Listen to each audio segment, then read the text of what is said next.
From all these kit parts, I'm going to build more of these.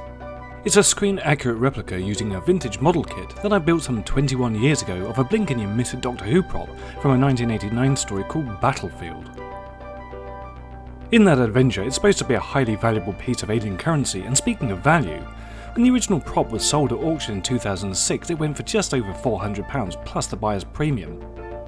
Lord knows what it'd be worth now, you could probably add a couple of extra zeros to that. Mine, by contrast, cost a grand total of £4 to make, so that's quite a saving, I'm sure you'll agree. Now, the only problem that I do have today is that I can't really remember how exactly I did this all those years ago, so I'm going to have to look very closely at my replica and try to piece it all together from that in a sort of reverse engineering-y sort of way. Interestingly, in the show it's never actually referred to by a name, so back before I even built mine, I just called it a money bug, because it's a piece of coinage made from a Zoids robot bug, and from there, the term just kind of stuck within fandom. Anyway, let's get to work. There's no time like the present. Unless of course you have a time machine, which I don't. Nor do I. No. No is the answer.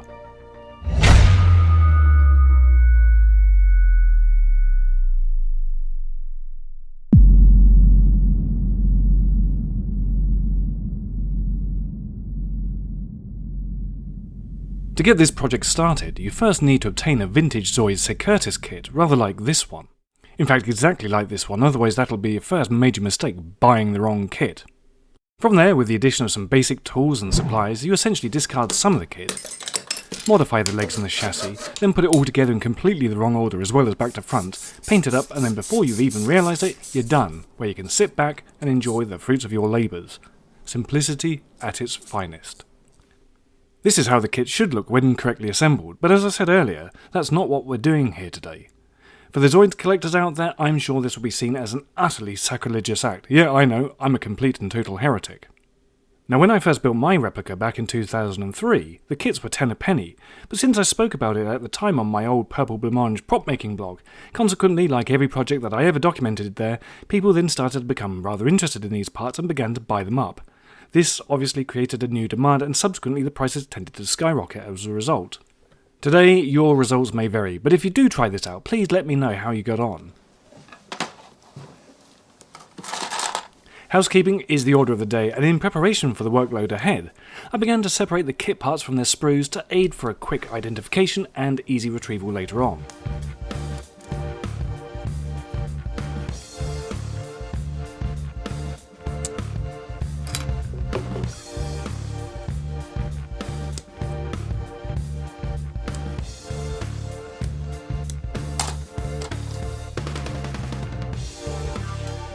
All the obvious pieces that aren't needed were dumped off to one side and saved for any potential future projects, while elements such as the carapaces, the chassis, the legs and all the smaller detail components were all sorted into collection bins.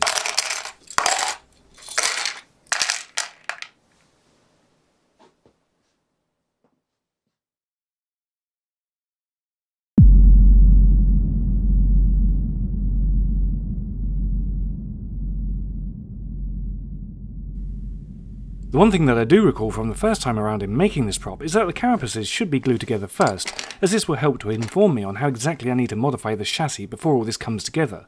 You'll see what I mean by this when we come to do that part shortly. However, before I can even do that, first I have to remove these two protuberances from the rear. If you were to put this kit together properly, you'll see that these would actually be the hinges that allow the carapace to open up like wings, but they're surplus to requirements for this build, so off they come.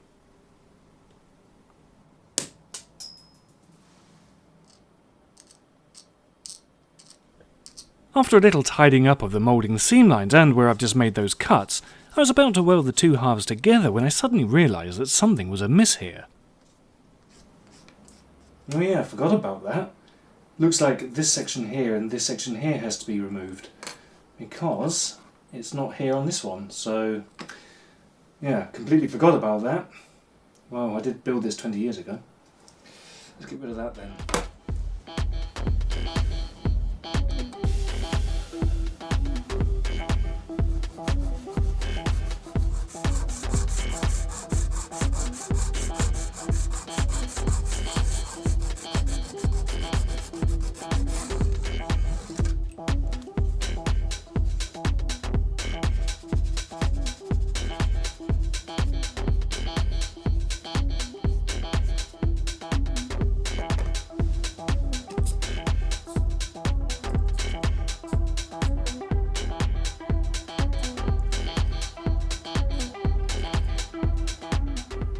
Yeah, that's right.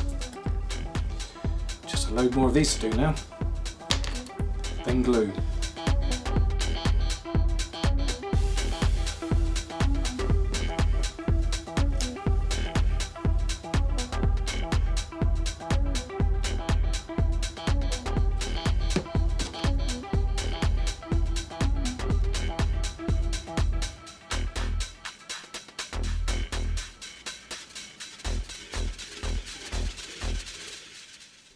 Now for the chassis. The chassis is comprised of two parts, the mechanism with the leg mounts, and then a shroud which sits on top of the mechanism. Our modified Carapace has to fit on here back to front, and as you can plainly see, it doesn't quite fit on in the way that we need it to. For starters, the chassis' upper shroud is far too long for our purposes, and so the exposed overhang on the rear will need to be trimmed off. In addition to that, these side leg mounting points also need to be removed. Lastly, up at the business end, these two sharp corners are also in the way and will need to be trimmed down and reshaped to fit the curvature of the carapace. With all that said and done, to take the guesswork out of the process, I'll be following very closely my build from yesteryear, as all the trial and error work has already been figured out on that one. All I have to do is just copy what I did 2 decades ago and get on with it.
Bit by bit, I pig at it until the two parts slowly start to fit together, as they should.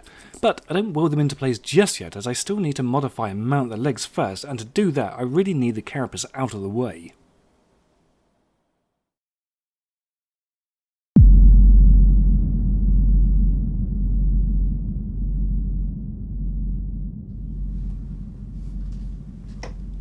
Back to my old build. How the hell did I do the legs there?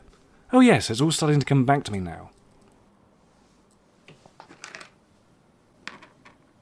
First, I have to cut off the leg mounting pivot, remove the jointed section of the upper leg, cut off the toe piece, and then pop it all back together. Simple. Thankfully, each kit comes with 6 legs, but I only need 4, which means that I have 2 spare for just in case I completely ball something up along the way. Anyway, it's now time to whip out the flush cut snips again, grab the razor saw, and cut these parts to buggery. Then I have the pure, unadulterated joy of putting them all back together again.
There, thank goodness that's over with.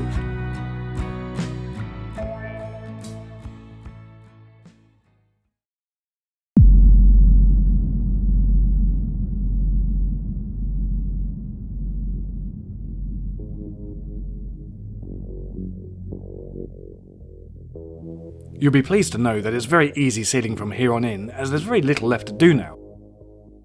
It's mainly sticking a few bits together, adding a bit of detail, and then some painting.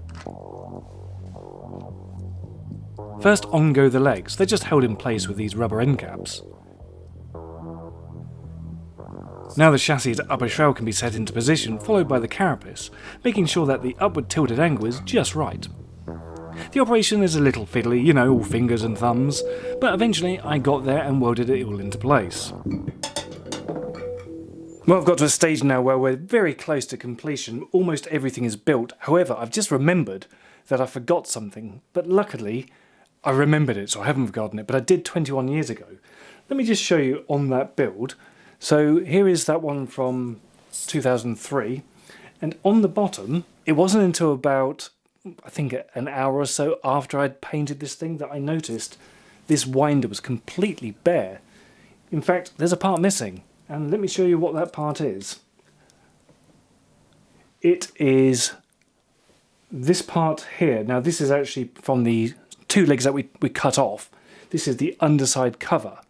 Now that really should sit on the underside there, but I forgot it until now. So here's what it will look like. You trim off these edges, and that's what it looks like. So for these three, they will receive this piece. That one I'm going to leave as is because, you know, 21 years ago, it was just a little mistake I made, and I kind of like it now. But there we are. I'm going to do that. You don't need to see any of this. I'm just going to plonk it on, and then we'll get on with painting. And now the final elements can be added. It's just two detail pieces that largely serve no function other than to fill in the void left behind from trimming off those side leg mounts from earlier on. Basically, their addition simply makes this section look a bit more pretty. So, all the construction is done now, which means it's time for paint.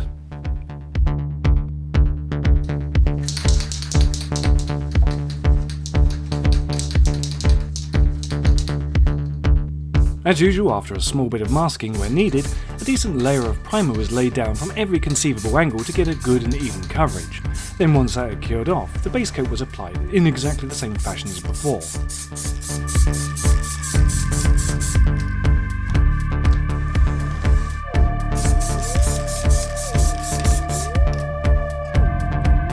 With a final pass of misting spray, everything was unified into a single unit, ready for the final step.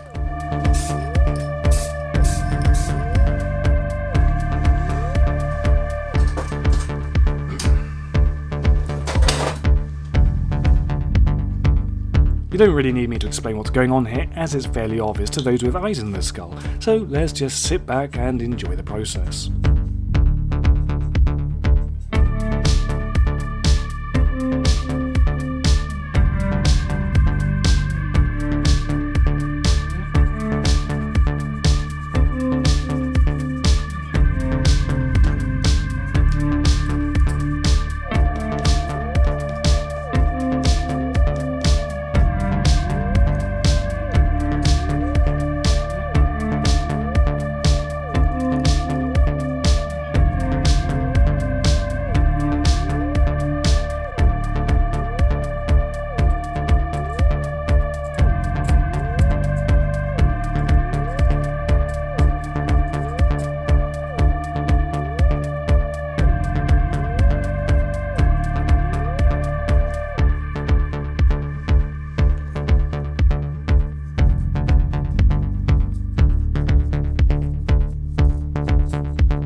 I'm using silver enamel for the highlights and scuff marks here.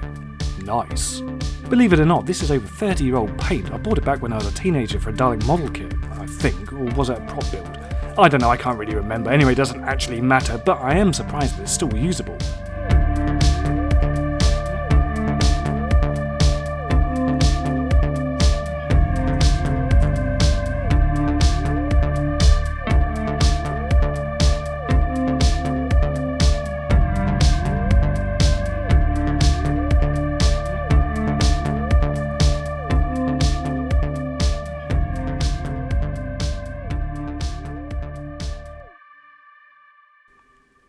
And there we are, I'm done. 4 little money bugs all in a row. According to Battlefield, I'm now rather rich, so I'm off to buy some obscenely garish piece of overpriced tat. I'm thinking perhaps a solid gold toilet with maybe a diamond-encrusted seat. That sounds decidedly uncomfortable and quite impractical, so absolutely perfect for my ostentatious preferences then. Well, what did I say at the start of the video? I did say that this was going to be a very quick and easy build, and with luck, this will satisfy those of you who very politely asked me to do this video for you over the years, and I do trust that it was worth the wait. If you did follow along, I hope that you're now the proud owner of your very own screen-accurate piece of alien currency. As always, thanks so much for joining me, and if you've enjoyed this little project, perhaps you'd care to leave a like, a comment, or even a super thanks donation, as it's always very much appreciated, and it certainly does help to keep things going around here. So, until next time, stay safe, be well, and I'll see you in the next video. Take care now, and thanks for watching.